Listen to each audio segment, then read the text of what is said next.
Hello, good morning, good afternoon, good evening po sa inyong lahat. At ngayon ay tutulungan natin si Madeline, sasamahan natin siyang magligpit ng kanyang mga gamit. Ito yung kwarto ni Maddie.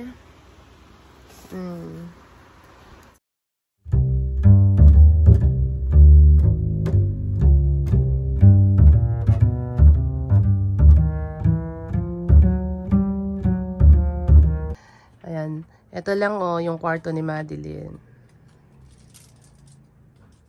Okay, so tutulungan ko lang siya na ayos ng kanyang mga damit kasi ang dami na niyang damit, hindi na magkasya sa kanyang Durabox. Ano, Maddie? Ha? Ano, hindi na magkasya? Yung nandun pa yung naka-plastic pa sa ilalim ng kama, 'di ba? 'Di ba mga damit pa 'yon?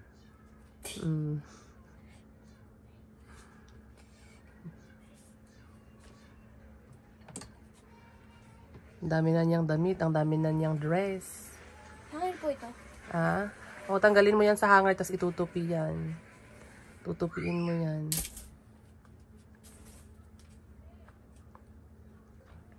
Ayan, mga supplies niya, oh. Dami niyang papel. Ayan, dami niyang papel. Ang iba dito ay galing sa Tagaytay. Binigyan sila ng school ng mga papel. Ano pa yung binigay sa'yo, Maddie? Papel, notebook. Ano pa yung binigay sa'yo ng school? Ano po, mga sinina. Damit, uniform, bigay ng school na libre. Yan, dami niyang damit, oh. Hindi niya alam kung saan niya ilalagay.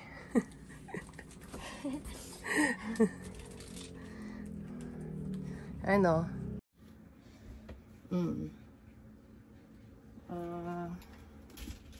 Tatapin mo na yung mga nandoon. Opo.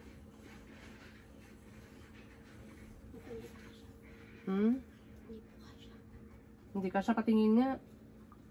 Patingin yung paglagay mo. Dito po siya eh. Dito po yung ano. Ano yung nandyan? Ano yung mga nandyan? Pantalon. Ang ilalagay mo dyan. Pantalon at saka jacket siguro. Hindi, hanger ko lang po yung jacket. Ha? Ay, jacket. I mean yung mga ano pala, long sleeve.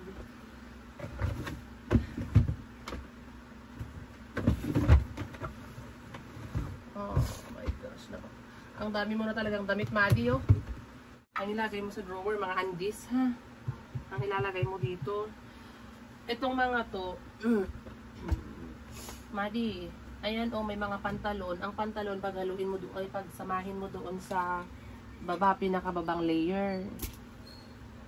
Pang-school po yun. Ha? Pang-school. Basta yung mga pantalon lahat.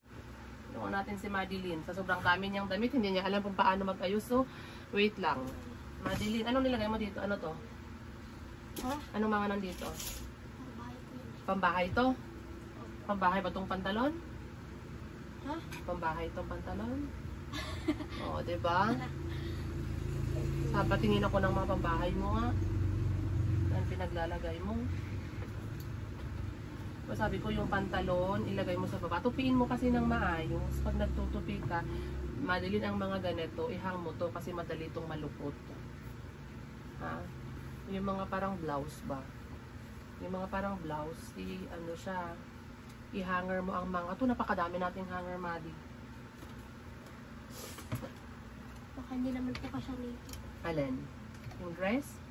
Kasya yan.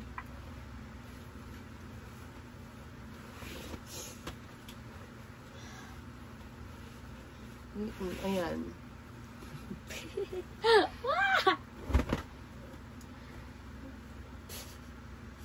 Ano masasabi mo sa mga damit mo, Madeline? Ha? Marami po. Tapos po yung iba doon po sa Verona. Tapos po yung iba, dahil marami po doon sa Verona. Ha? Kasi kunti po yung damit ko doon. Kaya nga. Dami mong damit eh. Pipiliin mo yung itong mga shorts. Itong Madeline, yung mga cycling, isama mo sa drawer. Ha? Ang mga cycling kasi ginagamit sa pag Ito po yun? ka. Hindi, mga ganito ang sinasabi kong cycling, oh. Oh, Mga ganito. Yung gagamitin pag pag Teka, ano po ito? nag-dress. Ano to? Parang, try, Ano eh? sinuot mo? Opo. O ano itsura mo sinuot mo? Yung ano po dito lang po, tapos po dito. Grabe na naman po. Eh di sexy ka tignan, oh. Tingin. Ganyan, tapos ito, pang ano niya to, pang Opo, dito po yung... dito sa taas, pansapaw. O ito, i-ano mo na lang to. Ihang mo. Ano po yun? Ano lang po yung ipit? Yung malaking hanger akin na. Yan.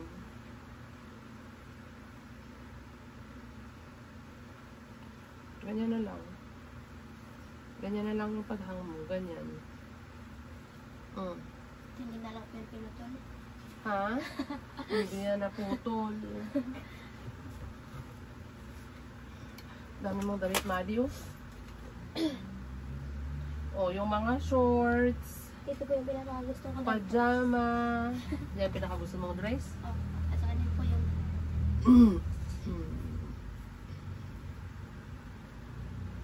Para hindi mo, ayan o, ayan.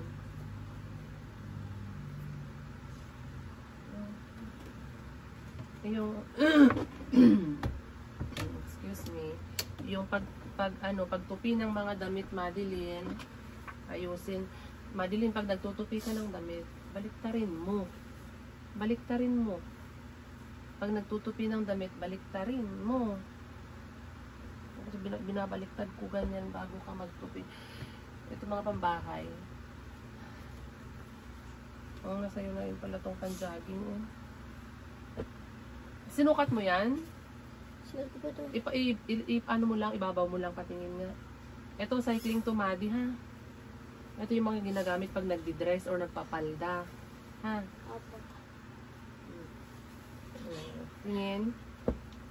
Tingin sa likod ako, naisip ako sa likod. Kung sakto sa'yo, oh. Oh. Ayan, tingin nga. Oh. Oh, wow. Oh, diba? Tapos may ano ka dyan, anong tawag doon? Mag-laser. Hindi na, damit mo, Maddie. Hindi ganyan yung mga pagtupi. Diba sinabi ko sa'yo na baliktarin mo pag nagtupi ka ng damit. Ano to? Dala mo to? Yan po yung sinuot ko po ng ano. No? Pinakauna po ako In-interview? Ni Kuya Paul? Ni Sir Paul? Yeah. Ilabas mo nga yung damit na nandoon sa ilalim. Ano to? Ito, Maddie. Dito ko po yung ano, dito Maddie, ko na po ito, nilagay oh. kasi dali ko po ito sa Verona. Ito, ipatong mo lang dyan sa sa mga dress. Yan, ipatong mo sa mga dress na nakahanger. Para pag naghanap ka ng suso, ilagay mo doon. Bakit? Bakit? Ano yan? Dadalhin sa Verona yan? Opo. Bakit? Ano mga damit yan? Patingin. Hindi ba ito yung dala na, sorry, ito yung dala natin galing Verona? Opo, tapos dali na naman po doon. Bakit? Di ba Wala pa akong dami doon, kunti lang po yun. ang dami mong damit doon na. Dinala ko na po dito yung iba. Dinala Ayun mo? po yun, dinala ko. Ha? Ayun po yun, dinala ko na dito. Tapos yan ang dadalhin na naman natin.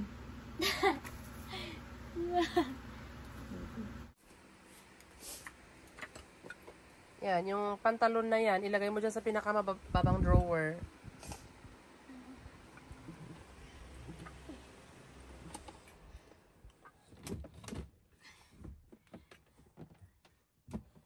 At saka yung shorts. Kanin po ito. Aray ko. Yan yung ano mo yan, yung mga pajama. Yung mga pajama yan at pajama yan at leggings ha, Maddie. Opo. O itong mga t-shirt naman, ilagay mo naman doon sa sunod na layer. Long sleeve yan, Maddie. Long sleeve, lagay sa gilid. Doon. Wag, hindi kasi ganyan. Tapos yung sa t-shirt. Meron pang t-shirt, 'di ba? O tingnan mo, 'di ba magkasya ang damit mo pag ganyan ang pagtupi? O meron ka pang hindi natupi diyan na t-shirt. Yung mga jacket ihang mo muna.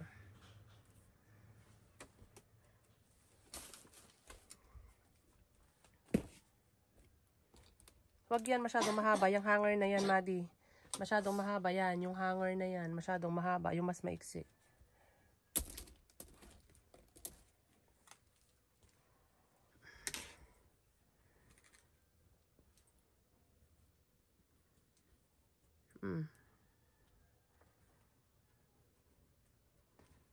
Yan, yung mga jacket mo, mga dress mo, nandyan. Nakahang.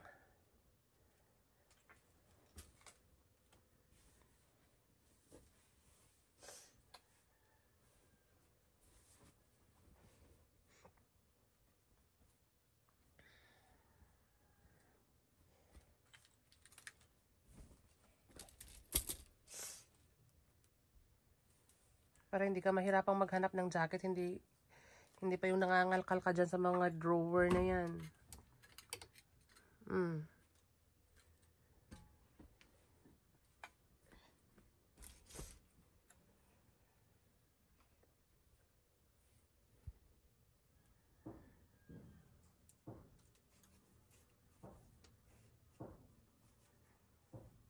Diba?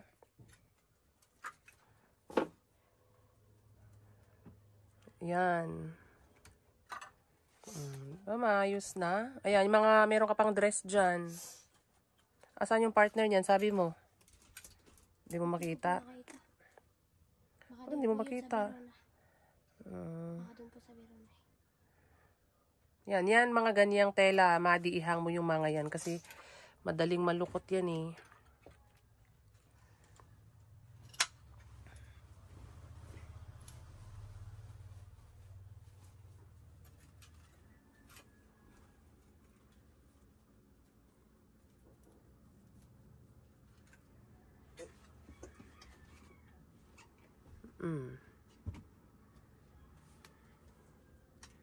Ayan, yung blouse na yan.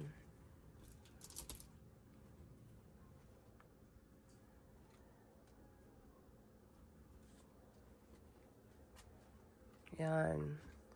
O, diba, hindi ka mahirapan maghanap ng dress mo. Ayan, may pantalon pa ba yon? Pantalon po yon? Pantalon yon?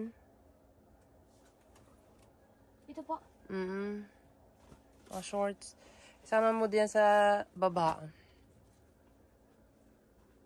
Ay, paano po ito?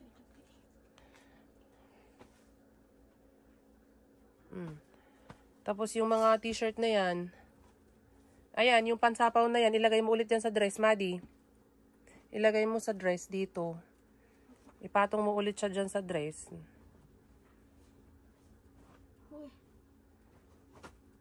Na ano yan sa sa washing. May tissue doon.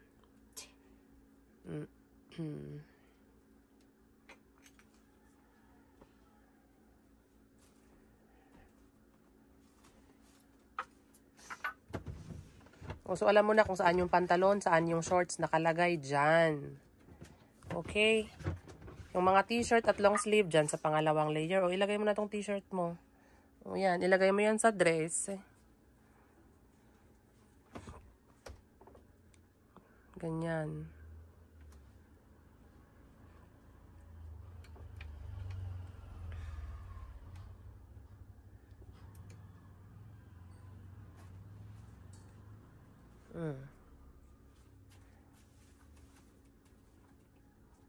Ito yung room ni Madeline. Ayan. Ganyan lang po siya kaliit. Kita niyo po. So, sa mga nagtatanong, ito po ang kanyang kwarto. 'Di ba? Ang liit. Ito yung kwarto ni Madeline. Ano, Madeline? Ha? Okay ka lang ba dito sa kwarto mo?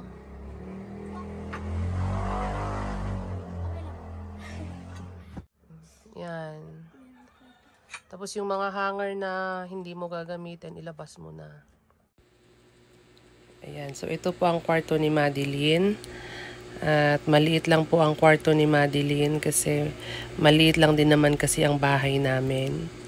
Hindi po kasi kami mayaman. So, sa mga nagtatanong po, ito po yung kwarto ni Madeline.